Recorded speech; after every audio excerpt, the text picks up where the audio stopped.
Good evening and a very warm welcome to Rajya Sabha TV. I am Aishwarya Kapoor with News Tonight. First up, a look at the top stories of the day. Finance Minister Arun Jaitley presents his maiden budget, announces a slew of measures across various sectors. Special focus on agriculture, infrastructure, defence and insurance. Finance Minister gives the common man reason to smile, raises tax exemption limit, also proposes ways for citizens to save more money.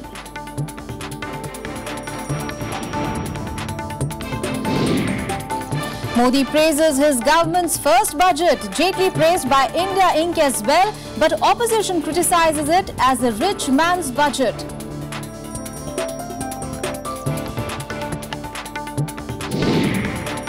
Israel continues offensive in Gaza Strip as airstrikes kill 8 more people. UN urges for restraint.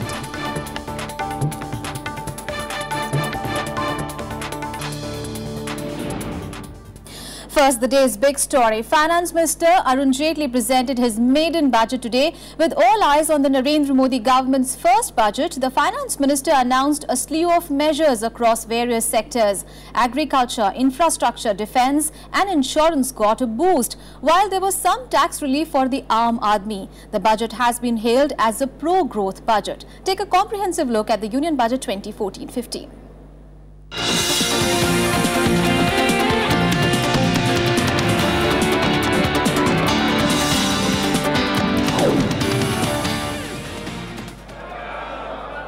The agriculture sector got a new lease of life in the general budget outline today. Underlining the importance of the sector, the Finance Minister announced a slew of measures intended to help farmers.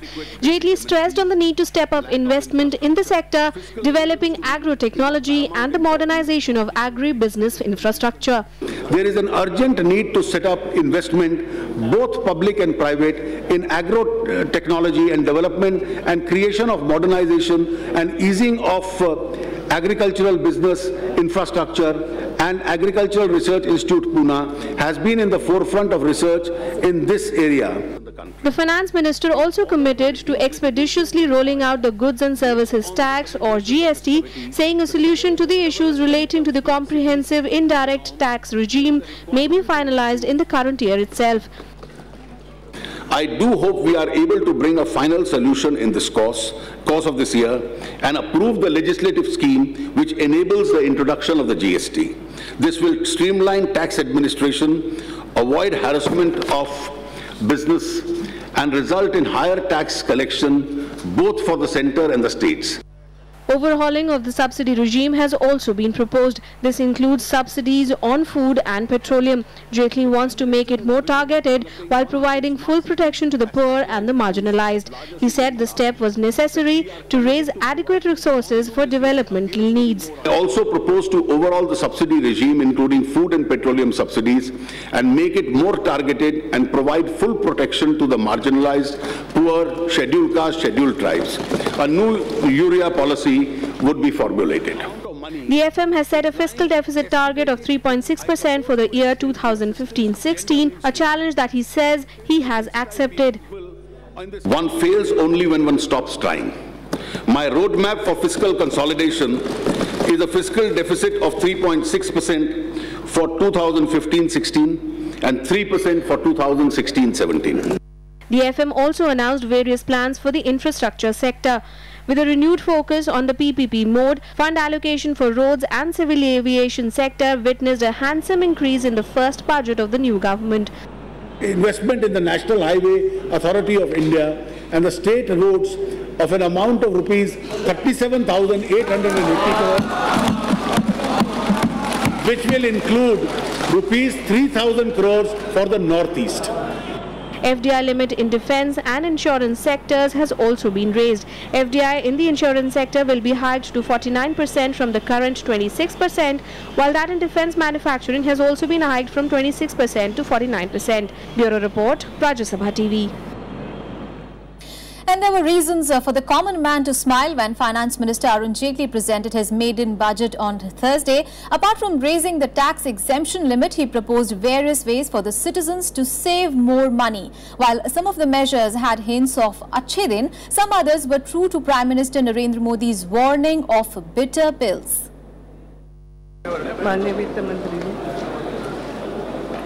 The expectations of a common man were high when Finance Minister Arun Jaitley rose to present his maiden general budget in the Parliament. Rising prices, coupled with joblessness, formed the crux of people's financial anxiety. A raise in the slab of income tax exemption was expected, and the Finance Minister did not disappoint. I do not propose to make any changes in the tax rate. However, with a view to provide small and marginal taxpayers and relief to small and marginal taxpayers and senior citizens, I propose to increase the personal income tax exemption limit by rupees 50,000, that is from rupees 2 lakhs to rupees 2.5 lakhs in the case of all individual taxpayers. He has also raised the deduction limit on interest on housing loan for self-occupied property from 1.5 lakh rupees to 2 lakh rupees. In the PPF scheme, annual ceiling will be enhanced to 1.5 lakh rupees per annum from 1 lakh rupees at present. The budget also increases the investments benefits under ATC by 50,000 rupees to 1.5 lakh rupees.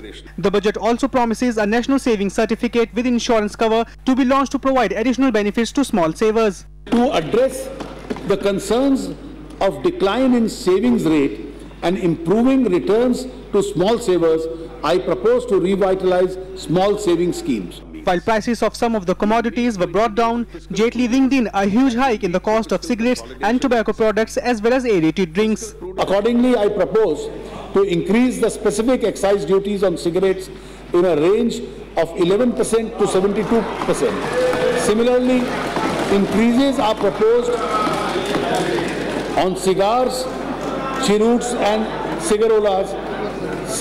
Likewise, excise duty is being increased from 12% to 16% on pan masala and 50% to 55% on unmanufactured tobacco, and from 60% to 70% on gutka and chewing tobacco.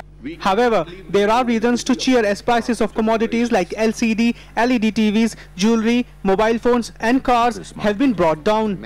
At a time when there is growing demand for steps to ensure safety of women in the country, the Finance Minister announced various initiatives. He also announced schemes for women empowerment and for the girl child. The Finance Minister announced Beti Bachao Beti Padhao Yojana for girls. The project will cost the government 100 crore rupees. Schemes for education of girls will be launched soon. He also announced setting up of a crisis management center for women in Delhi, the money for which will be provided from the Nirbhaya Fund. A national multi-skill program was also proposed for the youth. The emphasis of the project is on employability and entrepreneur skills. It will help train professionals like welders, carpenters, weavers and others. Bureau Report, Rajya Sabha TV.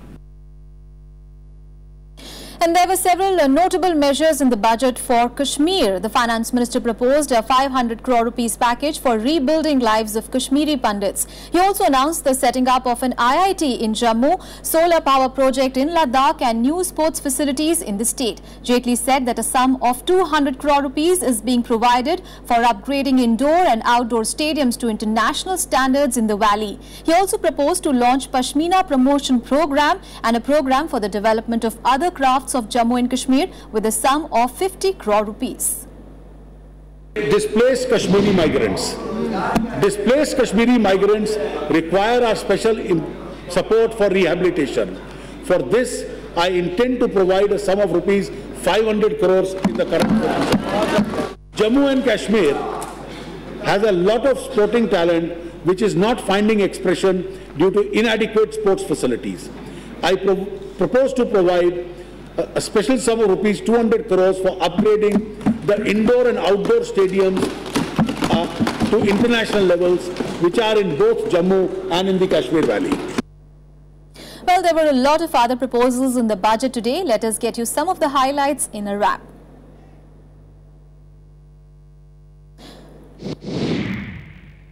In a bid to attract more tourists, the Finance Minister announced e-visa facilities that will be introduced at 9 airports. The Finance Minister said the necessary infrastructure would be put in place within the next 6 months. Travel authorization facility would be extended in a phased manner. This would further facilitate the visa on arrival facility. Earlier this year, the centre had extended visa on arrival facility to 180 countries and barred 8 countries from this service. The Sports Ministry was given a substantial hike of 562 crore rupees in the budget. The allocation to the Sports Authority of India has been increased by 85 crore rupees. Jaitley proposed setting up of national-level sports academies for major games in different parts of the country. He also announced 100 crore rupees for preparation of athletes who would represent India in the Glasgow Commonwealth Games and the Incheon Asian Games. A sports university for the benefit of northeastern states has also been proposed. 2 key initiatives on health were announced in the budget: the free and drug service and free diagnosis services to achieve universal access to diagnosis and treatment. A sum of 500 crore rupees has also been proposed for the plan to build 4 more AIIMS-like institutions at Andhra Pradesh, West Bengal, Vidarbha and Purvanchal. Centre will also provide assistance to strengthen the state's drug regulatory and food regulatory systems. In a boost to the education sector, the budget includes plans to set up 5 more IITs and IIMs. A sum of 500 crore rupees has been set aside for that. Jaitley proposed to allocate 100 crore rupees to be spent on virtual classrooms for online education. He proposed 12 more government colleges, saying that all states will be considered for this. The government also proposed to ease and simplify norms to facilitate education loans for higher studies. Aimed at creating greater awareness of the diversity of our country, the Minister announced a new 24/7 channel for the North-East region. The new channel, called Arun Prabha, will be launched to provide a strong platform to the North-East region. The budget earmarked 3,470 crore rupees for the Phase 3 of Delhi Metro for financial year 2014-15. As part of the total allocation, the government has given a grant of 145.81 crore rupees for NCR expansion in Faridabad and Bahadurgarh. As the project progresses during the year, it would be possible for DMRC to approach the government for more funds as required from time to time. Jaitley even proposed metro projects in Lucknow and Ahmedabad. The government will spend 7,060 crore rupees to turn Prime Minister Narendra Modi's dream of building 100 smart cities in the country into reality. While presenting the budget, the Finance Minister said that unless new cities are developed as satellite towns, existing cities will not be able to bear growing number of urban population. Creating 100 smart cities was one of the poll promises made by the BJP before coming to power in May 16. An integrated program for the conservation of river Ganga with an outlay of 2,037 crore rupees has been proposed in the budget to harness the enthusiasm of the NRI community towards the project. An NRI fund for Ganga will be set up, which will finance special projects. A sum of 100 crore rupees has been set aside for ghat development and beautification of the river front. After he presented his maiden general budget on Thursday, Finance Minister Arun Jaitley spoke exclusively to Rajya Sabha TV on his plans for the economy for days ahead. He said he wants an investor-friendly environment to boost the economy and win back faith of investors. Now, I want to ask you a political economy question. A lot of people, when Mr. Modi came to power with the huge mandate, people said that Mr. Modi will be more like Thatcherite or Reaganite, will be right-wing. But do you think you can put Mr. Modi in a category? Because he would... see, I'll tell you. When I see your manifesto, it seemed more like a BJP version of socialism. Also could be. See, I'll tell you, can you in India rely only on market economy, higher growth rates, to get rid of poverty? Or would you not the enriched state with larger money in its pockets to give some resource to the weaker sections? People are not investing because they are scared of your tax administration. So you had to give confidence and address this as an issue. You spoke about how you finally try to balance between inflation, growth, and other constituencies that you had to look at. Now, how did you do it with limited resources? What was your thought process? I think there were several challenges. This being the first budget of the government had to be more than an accounting exercise. And therefore the first challenge was you outline the policy of the new government as to how do we deal with a challenging situation. GST is more or less sorted out, is it? Substantially sorted out. There are one or two state restricted issues.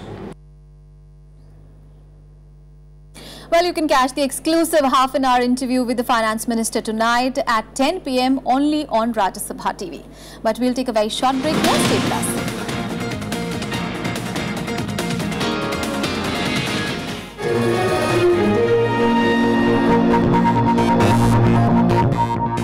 Hello and welcome to RSTV. We have with us Finance Minister Mr. Arun Jaitley. I have to fight the growth rate. I don't have to fight my predecessor. My broad approach was not to get into big ideological disputes at this stage. People are not investing because they are scared of your tax administration. But we found the large corporates using mutual funds for hedging. They were meant for small investors. They weren't meant for large corporates.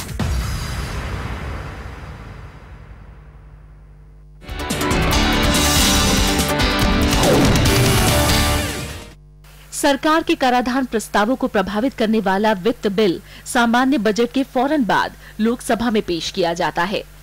विनियोग विधेयक पास होने के बाद इस पर विचार किया जाता है।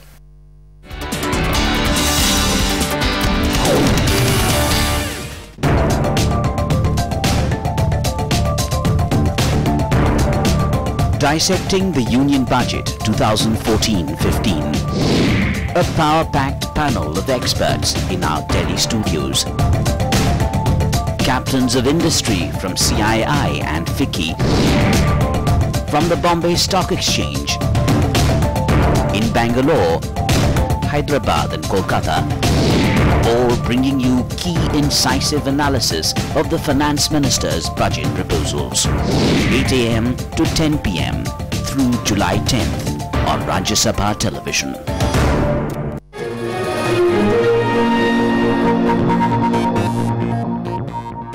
Welcome back after the break. Now, reacting to the first general budget by the NDA government, opposition parties criticized it as a budget for the rich. Political leaders said this budget has nothing to cheer about for those who are economically weaker. However, Prime Minister Narendra Modi praised his government's first budget. Well, describing the general budget as a Sanjeevani or new life to the moribund economy, Narendra Modi said, and I quote him now, this budget is a new ray of hope for the poor and downtrodden sections of the society. Quote unquote. कुछ बातें ऐसी हैं कि जिसमें corporate sector को फायदा हो सकता है, धनी लोगों को फायदा हो सकता है, पैसे वालों को फायदा हो सकता है, लेकिन एक्चुअली जो आम आदमी की बात है, जो गरीब किसान मजदूर है, जो निम्न मध्यम वर्ग के लोग हैं, उन लोगों के लिए इसमें ऐसा कुछ भी नहीं है।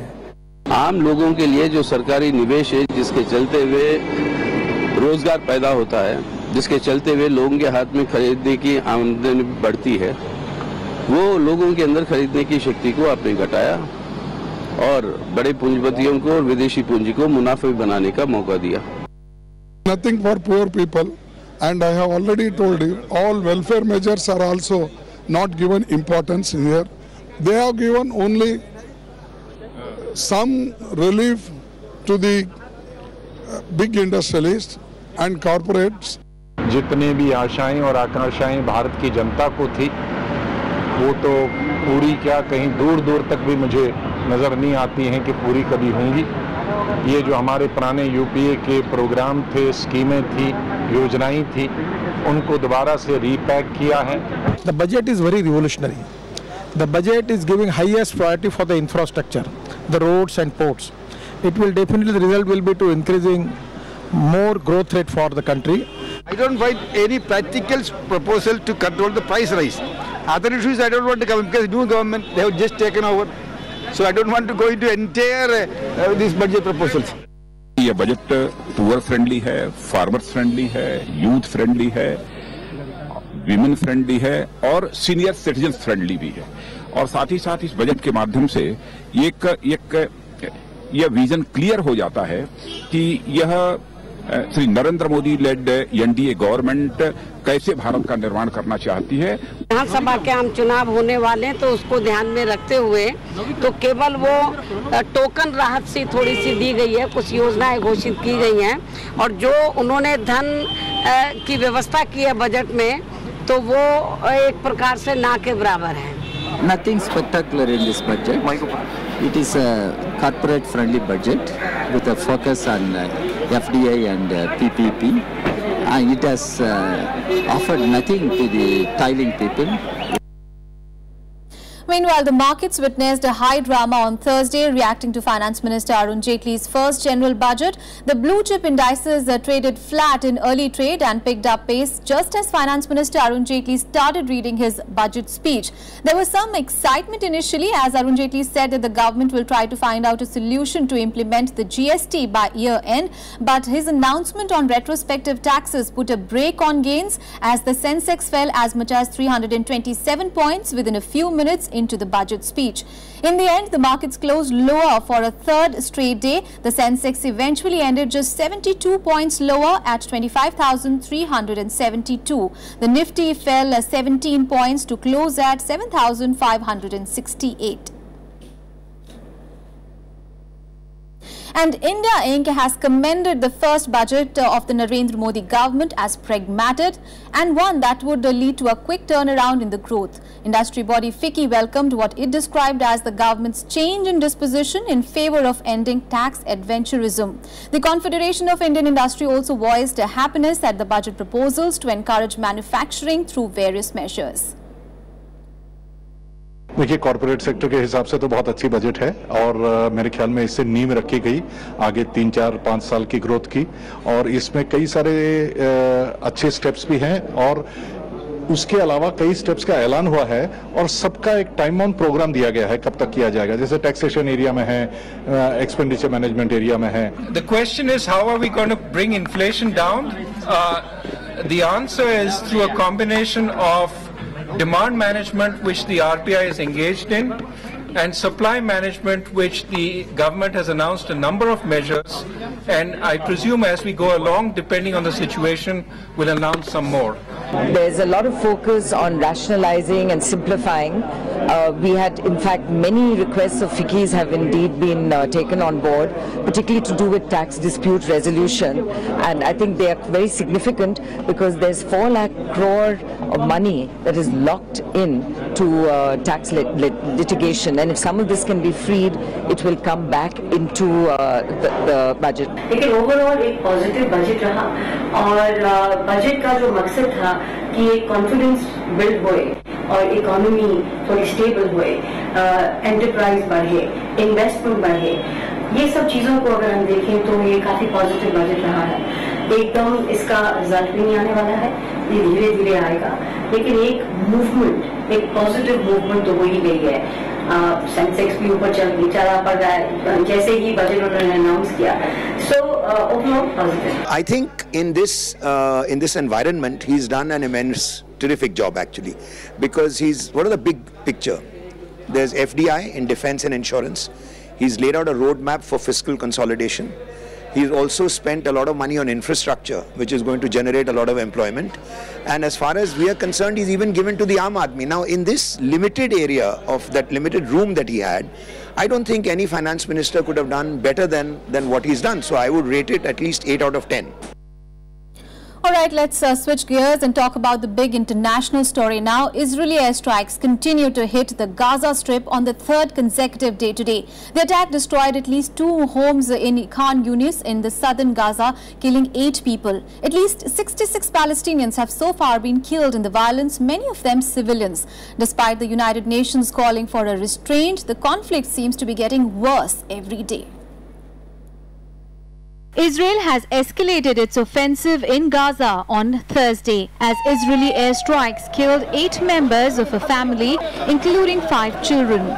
Israeli army said it has hit more than 300 targets overnight in its largest military operation in Gaza since November 2012. It says that the offensive is intended to halt rocket fire at its cities by Hamas from the Gaza Strip.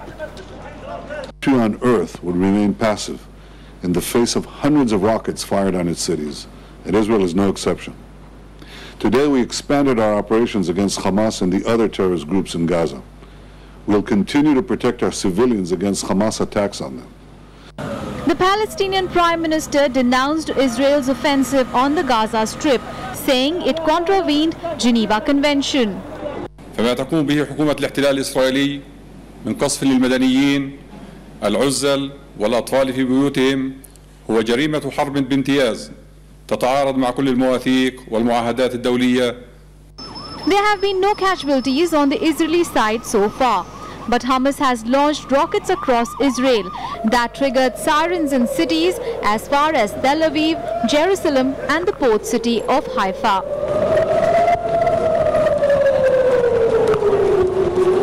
The Iron Dome missile defense system intercepted some of these rockets. Meanwhile, the United Nations has urged restraint from both sides, saying that the region cannot afford a full-blown war.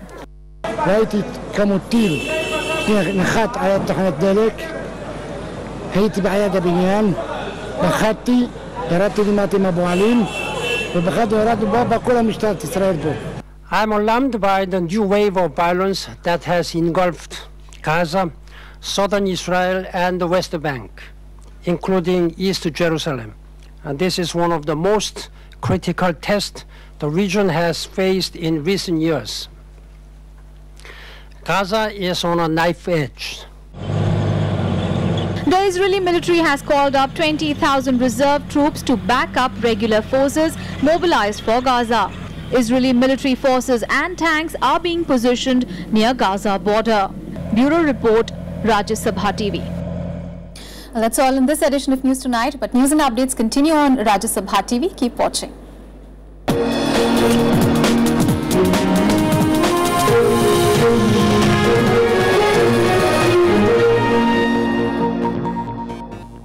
Hello and welcome to RS